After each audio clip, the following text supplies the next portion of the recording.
पेड़ के पास एक महापुरुष बैठे हुए हैं जो आपके भविष्य को बताते हैं। ये बात जंगल की तरह, आग की तरह फैल गया पूरे गांव में। तो गांव के जो प्रधान थे, आपके यहाँ प्रधान ही होते हैं, हमारे यहाँ मुखिया होते हैं, आपके यहाँ प्रधान होते हैं। तो प्रधान ने सम्मान पूर्वक अपने साथ 4-5 लोगों को लेकर गए और उनको आमंत्रित किया कि आप हमारे यहाँ रात गुजारिए, उसके बाद सुबह आप चले जाइएगा। तो उन्होंने उनकी आमंत्रण को स्वीकार किया और वो उनके गांव में आए। जब गांव में आए तो गांव में सारा माहौल बन गया। जब माहौल बन गया तो उसमें जो 2 लोग थे जिनका रोजगार पहले से चल रहा था, जो सुबह और शाम मंदिर का ड्यूटी दे रहे थे, उनके दिमाग में आया कि कहीं ना कहीं हमारा गेम को खराब ना कर दे, कहीं ना कहीं हमें बेरोजगार तो ना होना पड़े। मेरी बात से सहमत हैं आप? मेरी बात से सहमत है? आज जो कल्चर है आज के डेट में, अगर आप अच्छा बिजनेस कर रहे हैं और लोगों से जब पूछेंगे तो क्या कहेगा कि भैया फल कहाँ से, आपका फल का मंडी है और बहुत बढ़िया आम बिक रहा है, आपका दुकान बहुत बढ़िया चल रहा है। आपका कोई रिश्तेदार आके कहेगा कि भैया आप कहाँ से आम लाते हैं, कैसे बेचते हैं, कैसे प्रॉफिट होता है, हमें बता दीजिए, कल से आपके बगल में लगाएंगे। तो वो तैयार होंगे? हेलो, वो तैयार होंगे? ये हमारा कल्चर है। मगर डायरेक्ट सेलिंग का जो कल्चर है मैं आपको बता दूं, जब दोनों जो पुरोहित थे उनको ये पता चल गया कि इनके आने से हमारा रोजगार खराब हो जाएगा, तो लोगों ने एक योजना बनाया। क्या बनाया सर? योजना बनाया। आप जैसे यहाँ पे प्रोग्राम जब देखेंगे, देखने के बाद जब जाएंगे या इसी बीच में कुछ ऐसे लोग होंगे, मैं नहीं जानता कौन है, मैं नहीं जानता कौन है, हो सकता है आपका दोस्त भी होंगे, हो सकता है आपके दुश्मन भी होंगे, मैं कह नहीं सकता हूँ, आप खुद अपने विवेक से समझिएगा। कुछ लोग ऐसे भी होंगे जो आप काम बनाना चाहते हैं तो पीछे से कहेंगे अरे यार कहीं इतना उत्साह, बहुत लोगों को देखे थे, बहुत कंपनियां आई थी, बहुत लोगों को बताती थी, बहुत लोगों को फूल माला हुआ क्या? मेरी बात से सहमत है आप सब? आज के डेट में कोई नहीं कर सकता कि डायरेक्ट सेलिंग या नेटवर्किंग के बारे में हम नहीं जानते।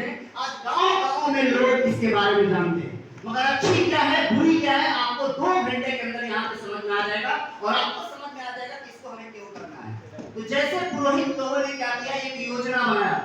हेलो भैया, क्या कोई प्रॉब्लम है?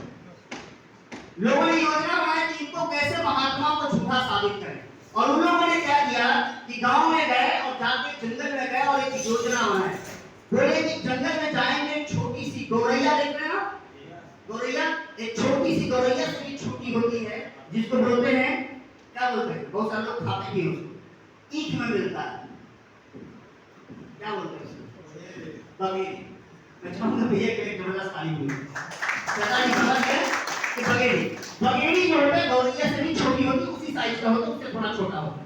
उसको मुट्ठी में ले लिए और लेने के बाद कहे कि हम सामने वाले से पूछेंगे महात्मा से कि बताओ मेरे हाथ में क्या है। दूसरा कहा कि बता देंगे तो बगेड़ी है तब, या गौरैया है बता देंगे तो बोले कि कोई बात नहीं।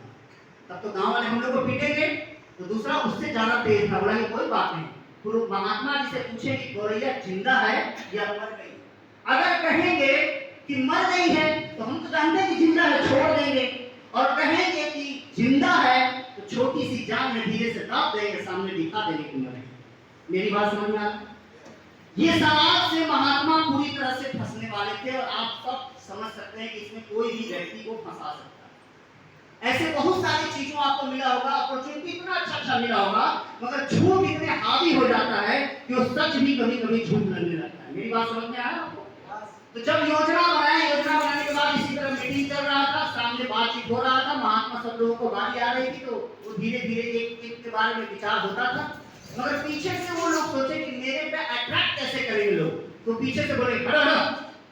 जैसे ऐसा शब्द कहे तो सारे लोग पीछे मुड़ के देखे कि कौन लोग हैं। तो दोनों लोग फुल मुस्कान के साथ सामने आए और बोले कि महात्मा जी मुझसे आपसे सवाल है, अगर आप बता देंगे तो हम लोग आपके भक्त हो जाएंगे, अन्यथा आपको गांव के सामने आपको बेइज्जत करके बाहर कर देंगे। अगर आप सही में महात्मा हैं तो साबित करें। तो महात्मा अंतर्यामी थे, मंद मंद मुस्कुराए कि बोलो बच्चा आपका क्या सवाल है। उस पहला ने सवाल कहा कि महात्मा जी ये बताइए कि हमारे हाथ में क्या है।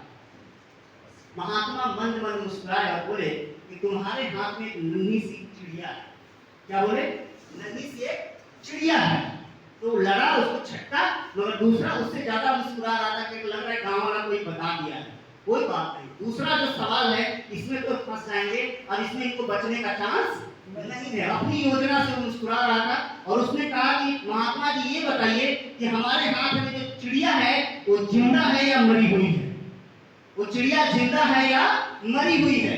तो महात्मा कुछ देर सोचने के बाद मन मन मुस्कुराए और उन्होंने कहा ये तुम्हारी हाथ में है, इसको जिंदा छोड़ देते हो या मार देते हो। ये तुम्हारे हाथ में है, इसको जिंदा छोड़ देते हो या मार देते हो। उसी तरह ये जो अपॉर्चुनिटी आपको मिल रहा है, किसी के माध्यम से मिला होगा, किसी ने आपको इनवाइट किया होगा, आप अगर यहाँ पे आए हैं मेरे दोस्त, तो ये अपॉर्चुनिटी आपके हाथ में है कि आप इसे जिंदा छोड़ते हो या मार देते हो। अगर आप इसे छोड़ देंगे तो आपके जीवन में कोई बदलाव नहीं होगा। अगर इसको आप पकड़ लेते हैं तो मैं दावे के साथ कह सकता हूँ कि आप कुल समाज में वैसे व्यक्ति साबित होंगे जो खुद तो स्वस्थ रखेंगे, समाज को भी स्वस्थ रखेंगे। ये हमारा मिशन है। तो इसी तरह पे मैं आपको बताना चाहता हूँ कि आप ही के बीच में कुछ ऐसे लोग हैं जिन्होंने संकल्प लिया है कि हम अपने आप को स्वस्थ करेंगे, समृद्ध करेंगे, साथ साथ समाज को भी समृद्ध करेंगे। तो मैं बुलाना चाहता हूँ उन लोगों को जो हमारे मेंबर हैं।